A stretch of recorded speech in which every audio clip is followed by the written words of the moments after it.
Bismillahirrahmanirrahim. Assalamualaikum warahmatullahi wabarakatuh. Alhamdulillahi rabbil alamin, wassalatu wassalamu ala ashrafil anbiya'i wal mursalin wa ala alihi wa sahbihi ajma'in. Qala rabbi shrah li sadri wa yassir li amri wahlul 'uqdatam min lisani yafqahu qawli, amma ba'd.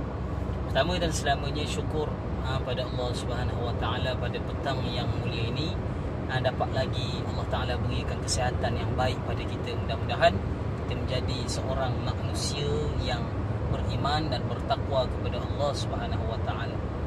Dalam bulan yang mulia ini, Allah Ta'ala berikan kepada hadiah kepada seluruh orang yang beriman.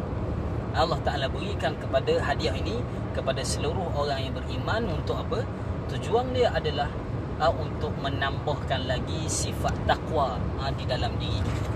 Kerana apa? Allah Ta'ala letak sifat takwa adalah sifat yang dikatakan sebagai maqam yang paling tinggi bagi setiap insan manusia yang beriman. Kerana dengan takwa itulah kita diterima amalan kita. Dengan takwa itulah Allah Ta'ala letakkan kita, dan kematian kita di dalam takwa juga menjadikan kita husnul khatimah, pengakhiran yang baik di dalam segala kehidupan kita. Jadi untuk meraih kecemerlangan lah kita panggil di dalam menjalani ibadah puasa ini, sebelum kita nak tengok ibadah puasa ini dari sudut yang lebih besar, kita tengok balik sebab apa Allah Ta'ala berikan di dalam Ramadan ini banyak benda-benda, banyak kelebihan, yang mana setiap kelebihan yang Allah Ta'ala beri itu dia berlipat kali ganda, berbeza dengan amalan-amalan yang lain. Sebelum kita lanjutkan, saya nak cerita beberapa perkara. Yang pertama ni, ke mana Nabi SAW dia ditanya, dia ditanya oleh Allah Ta'ala, dia ditanya oleh sahabat Nabi, minta maaf, ditanya oleh sahabat Nabi. Orang tanya Nabi, ya Rasulullah, wahai Muhammad, ya Rasulullah, untunglah, sedaplah orang-orang dulu. Orang-orang dulu ni dia boleh hidup 1000, 2000 tahun. Dia boleh hidup 100, 200 tahun. Umur dia panjang. Dalam keadaan perbuatan amal dia mampu buat banyak. Tetapi umat Nabi Muhammad ni, umat Rasul ni, umur dia sekitar 60 dan 70 tahun sahaja. Yang ni tak boleh buat banyak dan tak boleh buat lebih. Lalu kemudian, apa yang terkandung di dalam hati Nabi itu, apa yang terkandung di dalam hati para sahabat itu, Allah Ta'ala balas dengan ibadat ataupun dengan pembalasan yang setimpal. Walaupun kita buat satu, Allah Ta'ala balas 10. Dia berbeza dengan umat-umat Nabi sebelum daripada zaman Nabi Muhammad. Jika mana kita buat satu, Allah Ta'ala balas 10. Umat Nabi dulu, bila mana dia buat satu, Allah Ta'ala beri pahala satu je. Itu di antara kelebihan yang banyak. Begitu juga dalam bulan Ramadan ini, Allah Ta'ala sebut bulan Ramadan ini adalah bulan aku.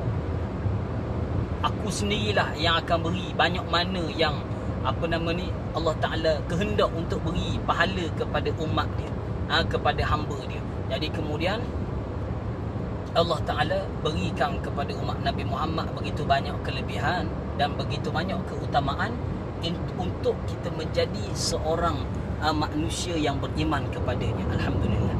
Jadi untuk kita mendapat perkara-perkara yang baik di dalam bulan Ramadan, tidak lain tidak bukan ada yang dinamakan sebagai mujahadah, berjihad, bersusah payah untuk kita dapat sesuatu yang molek ini. Tak ada benda lagi lah yang kita kena dapat melainkan bermujahadah, bersusah payah.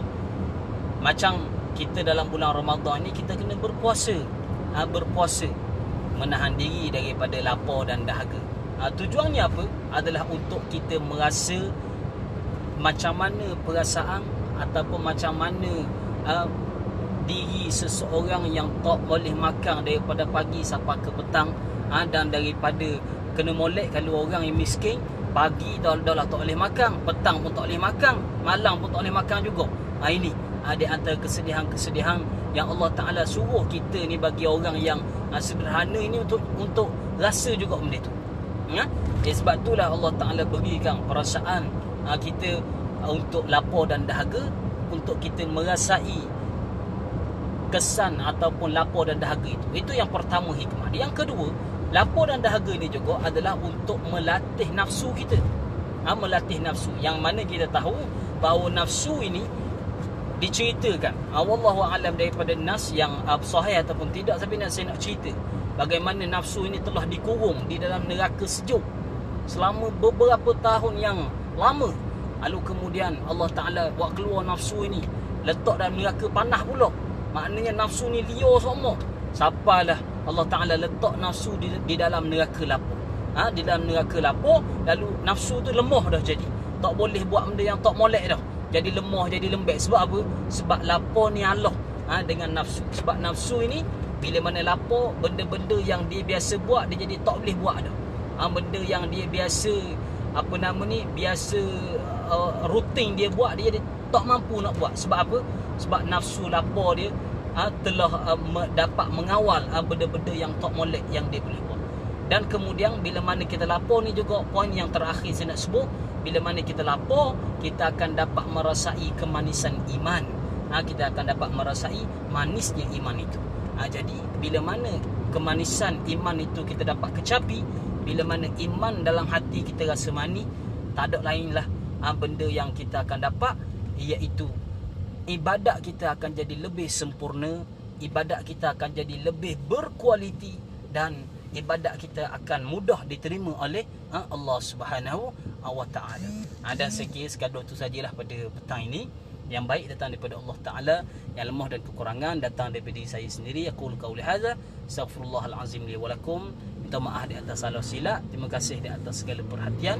InsyaAllah kita akan bertemu di lain kesempatan. Assalamualaikum warahmatullahi wabarakatuh.